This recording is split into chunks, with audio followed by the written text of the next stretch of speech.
All right, what's going on, everybody? This is JAMPcon TV and the JAMPcon Podcast Ep7. This is Devin and John coming at you today. What's going on, John? Oh man, not a whole lot, man. Ready to talk about some anime and gaming and comics. Hey, man. It's been a crazy weekend, man. With DragonCon. I think DragonCon actually ends tomorrow. It goes from Thursday to Monday, if I'm not mistaken. I mean, we're talking about a packed house in Atlanta. I think Atlanta, they were talking about having over 500,000 people in Atlanta for one reason or another over the weekend. And I gotta say, I don't want to interrupt you, but my drive down there, I didn't experience really a lot of traffic. So unless I just let y'all leave early. No, we left late actually. Okay. We left around 1 o'clock, so I didn't see any crazy traffic or anything. So okay, cool. Well, I tell you, man, DragonCon, it's interesting. They it looks like, wow. Now DragonCon is just now ending. I'm on their website. They already have their 4-day memberships for 2017 ready to go. Wow. And it's actually, compared to what it is closer to, it was like 130, 140. It's $80 right now. Well, how many do they have a count on how many people attended this year? Not yet. I think they're going to be getting that together. But they were projecting, I know, at least 50,000 plus. They had 70,000 last September. So wow. But we had some good representation, man. Especially locally. We had shout out to Barnaby. He was down there. Shout out to the JAMPcon staff with Erica and Andrea and Heather Phillips. They were down there. We're going to be getting a lot of those their pictures and things on the Instagram page. So you guys check us out on there. Right now the page is fresh.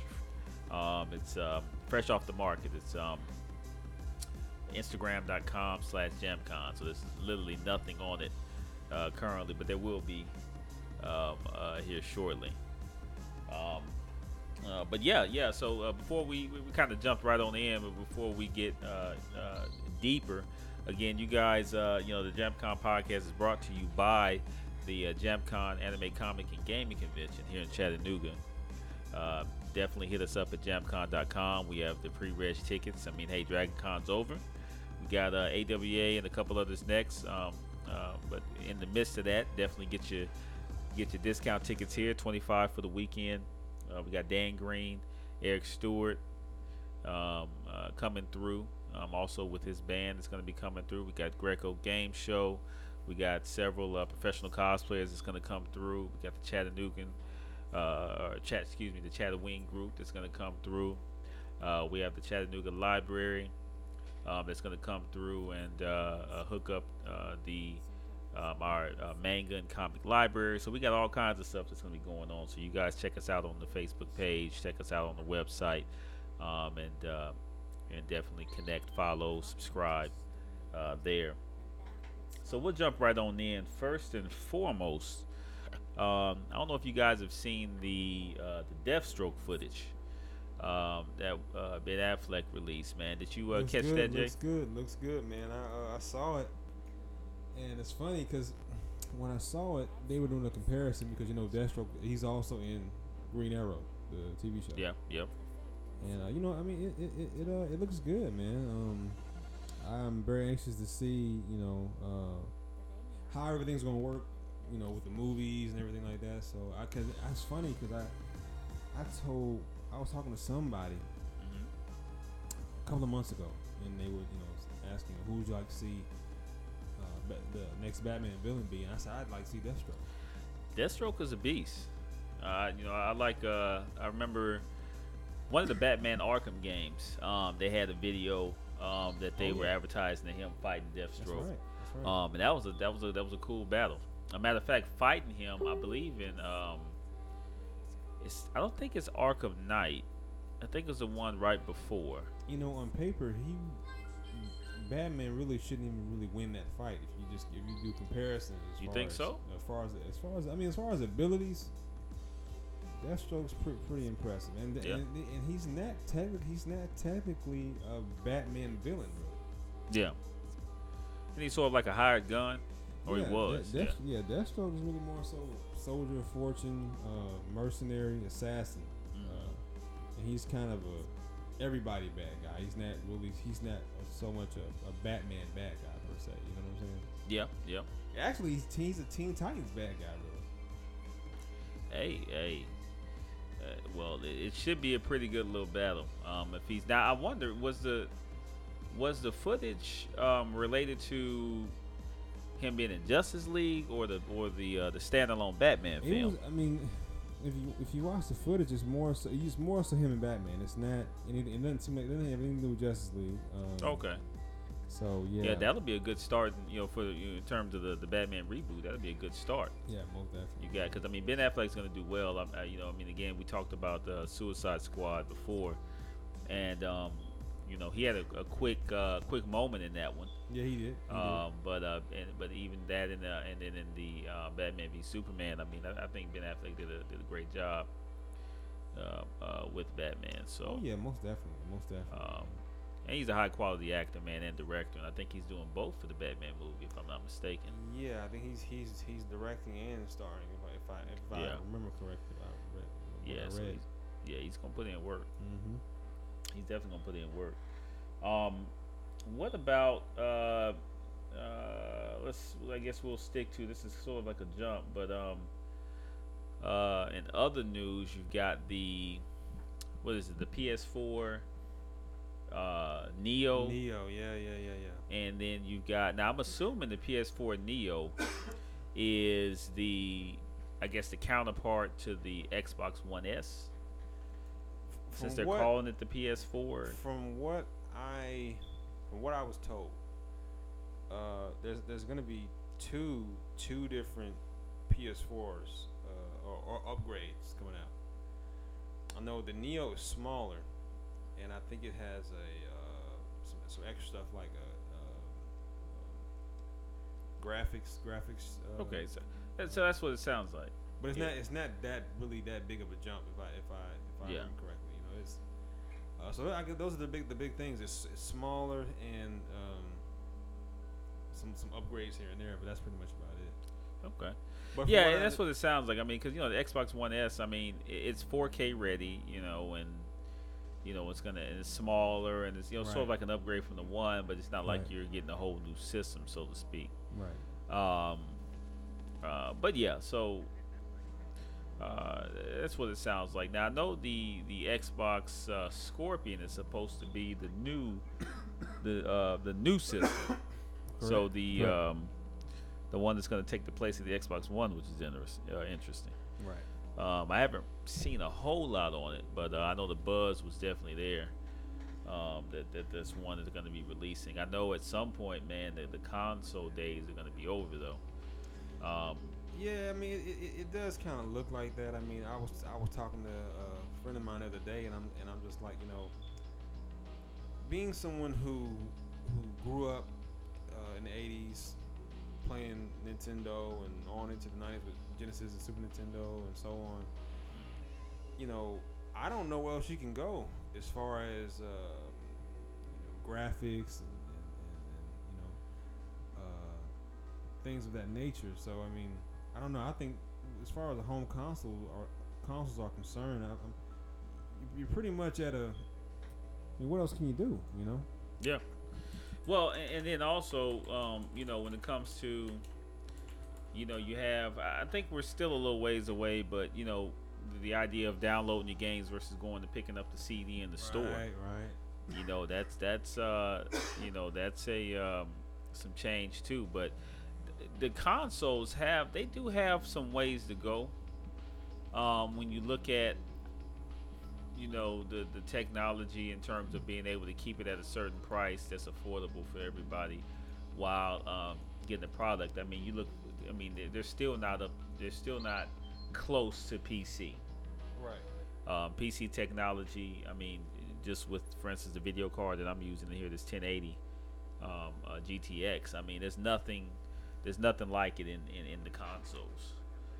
So you know, they can have some ways to go, but you know, again, the console's a little bit different beast, a little bit different of a beast. Right. But they're definitely doing the upgrades. They're trying. They're definitely trying.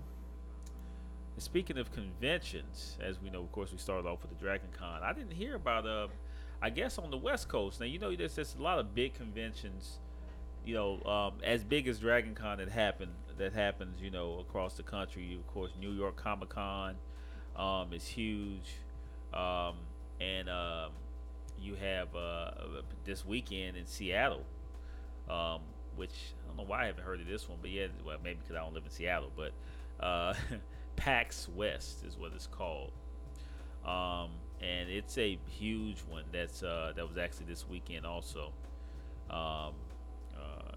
So there's some pretty nice little conventions, man. This one looks pretty tight also. But yes, it's the end of you know, the end of the year conventions are coming up. You got AWA, Anime Week in Atlanta coming out September 29th. Yeah, it's the end of September, yeah. Yep. And then of course shout out to Mike Miller and Anime Blast Chattanooga. When is that?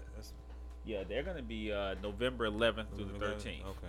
Yeah, so we've got a table for that convention as well, guys. So you guys who hit up there, man, definitely hit up our table. We'll be advertising. We'll have a nice little spread there. We're also gonna have a table at AWA. So if you guys, otakus, is that how you pronounce it? Otakus? I can't. I'll be butchering the term, but y'all know what I mean. Y'all cats, come on out, man, and hit up our table and support us. Shout out to Connuga if they're gonna be there also. We ran into them at MomoCon and getting their convention. I believe it's this coming February. And we'll have a table. We should have a table there also. So yeah, man, we're gonna be the summer convention, man. So we're really excited about that. Most definitely. So we will jump into this our Q&A session of the podcast. This again, we're each week, man. We try to freestyle the podcast. We'll have a little bit of organization to it, but and then we're going to introduce some different segments. So again, we try to get to the next level with the podcast each week and get some things going, get some things interesting. So we've got the Q&A. And so we're going to be answering 3 questions. And these are pretty common, I would say common. Well, I wouldn't say common questions.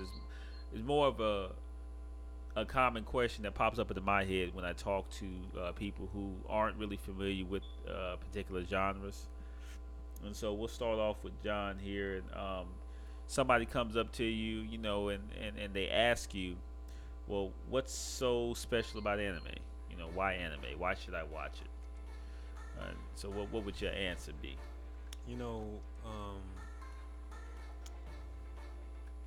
To me, I don't know. That's a hard question to answer because for me, I always had a love of animation. I remember getting up on Saturday mornings watching Spider-Man and X-Men and all these different cartoons and I used to draw. I was really, really big into art. And when first time I saw anime, there was a commercial. Well, it was a company back in the early 90s called Manga Corpse. And they basically had this commercial they would run late at night on MTV. Mm-hmm. Right? Yeah. And they had all these different movies playing, right? Yeah. And at the time, the big anime was Akira. That was the benchmark. And so I'm looking at this, and I'm like, oh my God, what is this? Because I was so used to Saturday morning cartoons, and I see that, and it's just I'm seeing blood and guts, and the animation was so detailed and crisp, and I was like, man, okay, I gotta find this and watch it, because at the time anime really wasn't big in the States. Well, I don't care. Well, let me just maybe say not in this area. Yeah, in this area. At the time, it wasn't even called anime. It was called Japanese anime. Okay. Yeah. So, if someone asks me, why should you watch it? I would say just the stories, man, the stories and the attention to detail. Yeah. I mean, because you got to think it's for them. Anime. Well, at that time, anime was just as big as a Hollywood, Yeah. movie. You Yeah. know? So I mean, yeah, if you just want a great story, man, I definitely suggest you watch Ghost in the Shell, Yeah. Howl's Moving Castle, Princess Mononoke, Gundam Wing. Mm-hmm. Just good quality storytelling. Yeah. Yeah. I've taken it upon myself at times to sort of answer the unanswered questions when they kind of look at me weird, or when it comes to anime. And it's funny because you have a couple of camps. You have the camp that is unfamiliar with it and they don't care to get familiar with it. Mm-hmm. You have some that have seen a good anime but they've limited themselves to just that when it's Right, that's right. That's Matter right. of fact, one of the fam members, Toya, I was talking with her the other day, and she was a big fan of Sailor Moon. Huge fan of Sailor Moon. That's right. And that's it. That's on the but one. she's That's like, it. nah, I ain't watching no other She ones got though. No, I'm like, well, I mean, you've seen a great one, then there might be some other great Okay, ones, well, right? you know what? We'll take this out. Okay. Just to add on to what you were saying. Yeah. I know people who are huge fans of Dragon Ball Z, but that's it. Yeah, They ain't watching nothing else. They It's will just not. Dragon Ball Z and They that's they almost refuse to.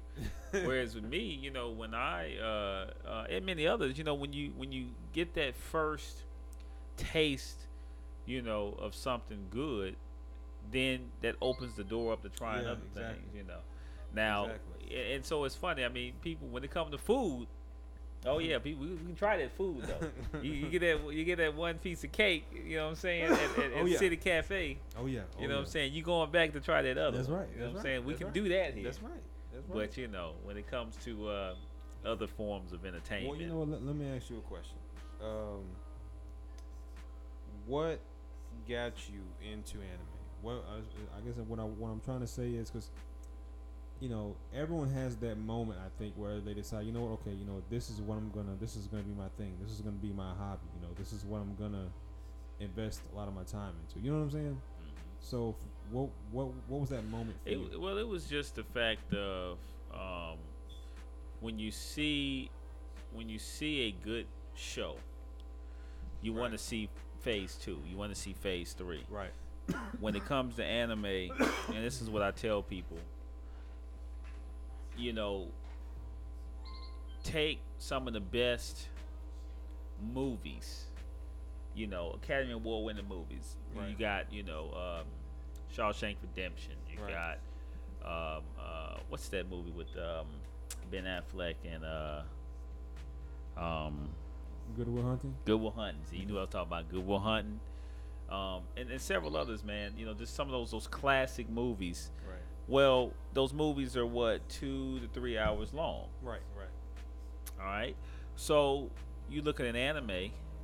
Okay, it's animation, and what they've done is instead of giving you 3 hours, of just 3 hours straight, they break it up into 20, 25-minute segments. Right. And they give you 30 of them. Correct. Average, right? And so you've got great story, character development. You got a lot of stuff they're able to fit in 30 episodes. I look at it as some of the best. You look at some of the best sitcoms that we've watched. I mean, that have lasted 9, 10 seasons. Yeah, true. True. Office, Frasier, Cheers. I hope those are my favorites. Those is right off the dome. True. But I mean, anime's the same thing. Some of the stories are actually deeper, with a lot of funny aspects to them. And so, typically, it takes one, and then that piques your interest. It says, okay, well, this one was cool. I wonder what other good ones they might have. And there's pretty much an anime for every type of genre that you might like. If you're an action person or whatever, you'll find one. Which is really kind of the same if we move into the question 2, which why comics? I mean, you're really almost talking about the same thing. You got the not only and same thing with anime. You have the manga, And you know, and in comics you have the comics, right? That's right. And so with the comic end, you have the books, you have the comics, you have these great stories, and then they actually fill over into the series that we grew up watching, X-Men, Spider-Man, and so I tell people that as well. I mean, it's not like you're just sitting down watching something and watching some just goofy entertainment. I mean, these are real. You feel for the character. Were you a Wolverine fan? You know what, man? Yeah, I was actually early on, man. When the X-Men cartoon first came out on Fox, that was like my guy, Wolverine. And it's funny. At first, I didn't even know his name was Wolverine. Mm-hmm. I just called him X-Man. Yep. So I remember going to Toys R Us, trying to find a Wolverine action figure. Not knowing his name was Wolverine, I'm asking the guy who works there. I said, "Yeah, I want X-Man." Yeah. He's all like, "Which one?" I'm like, "I don't know. I just know his name is X-Man."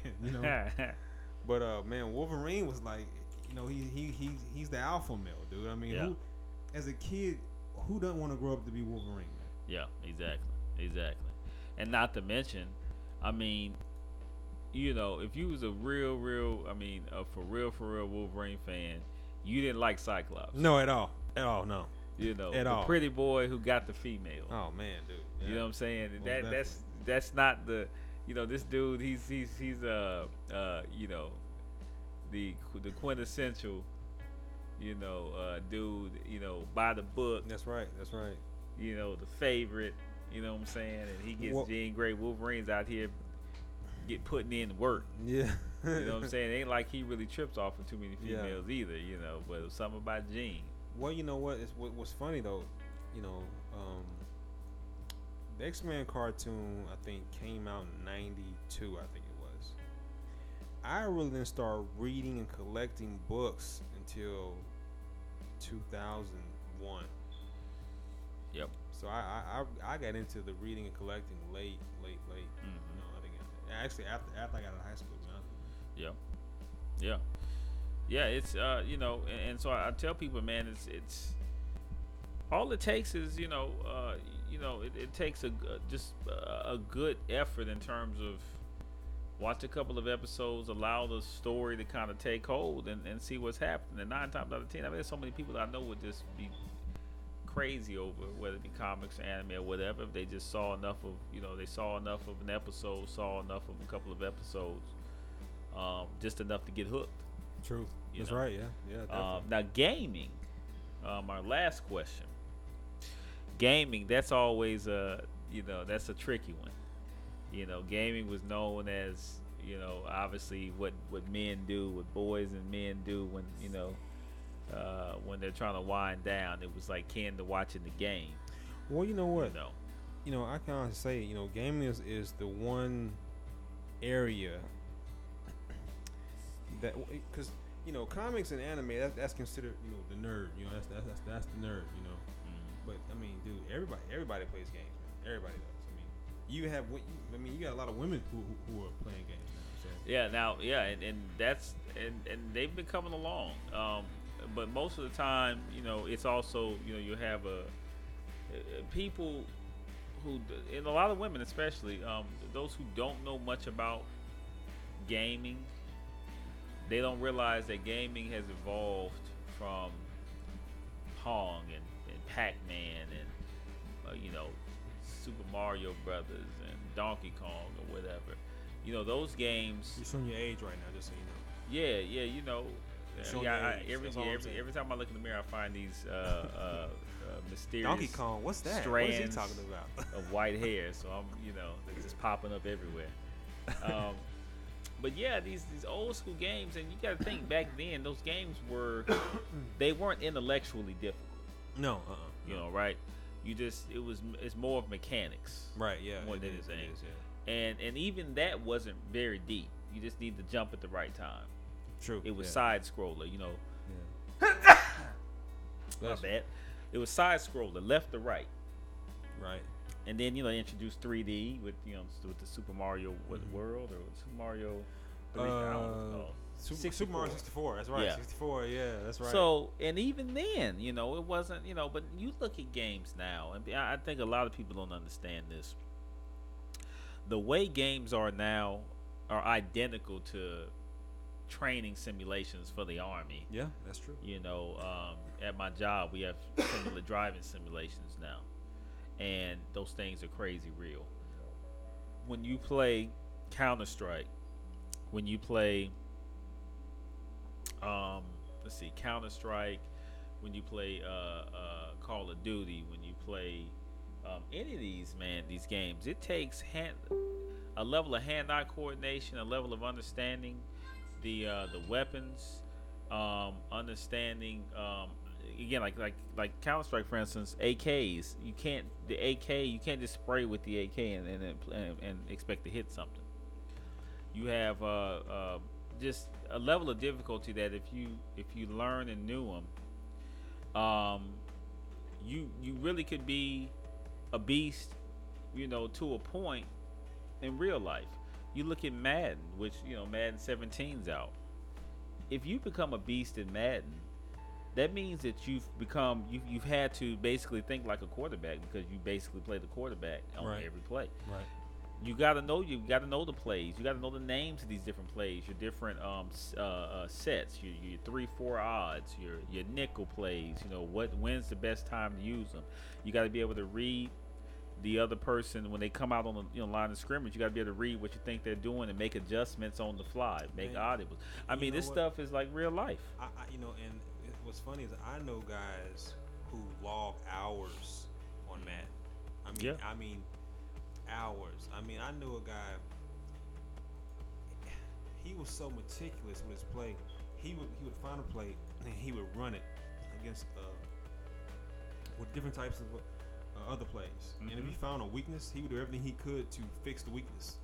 Exactly. And it's and so when you talk about some of the older games, you can pick 5, 6, 7 hours in a game, and back in the day, your Marios, and there's no return on investment. There's nothing that you've taken from that time that you can apply somewhere else. When I play a game like StarCraft, and you're talking about the level of strategy, that you have to apply. When you talk about just the basic mechanics of the game, I'm having to average, like right now I average on the game about 110 actions a minute. So every time I press the keyboard, normally you have to press the keyboard for a reason, right? When you're playing the game. And those of you, if you don't know much about StarCraft, if you visit our YouTube page, you'll get an idea. I've got a lot of videos on that. But basically, you build up your army, and you have to, which is intricate, and then you attack the other person, or you respond to what you see. But you can imagine every 60 seconds I'm hitting 110, 111 keys to do something every 60 seconds. Mm-hmm. What it takes to be able to do that and do that without thinking, that's what I when I get up early in the morning, I've been trying to get up at about 4 o'clock each morning and really get the grind going. That wakes your brain up. It's like a brain exercise. It's like a brain warm up. Right. And being able to, it's a lot of multitasking.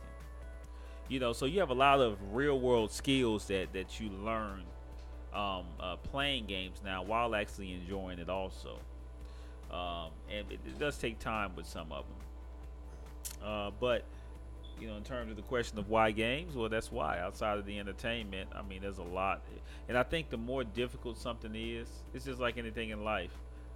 Things that are worth having are not easy to maintain. You gotta put work in to maintain it. True. And anything that's worth having is worth working for. That's right. It's hand in hand. That's right. And that principle applies everywhere. If somebody wins $1 million, 9 times out of 10 they're gonna spend that $1 million up before anything's popping. But if you earn $1 million, you're more apt to make that money make money. So, but nevertheless, that is the end of the show. Again, we'll appreciate you guys tuning in. Definitely check out youtube.com/c/JAMPcon. Definitely check out our Facebook page, Twitch TV, and JAMPcon.com for the latest on the convention information, our show times, and all that good stuff. And again, appreciate you guys watching, man. Much love, and we will see you guys next time.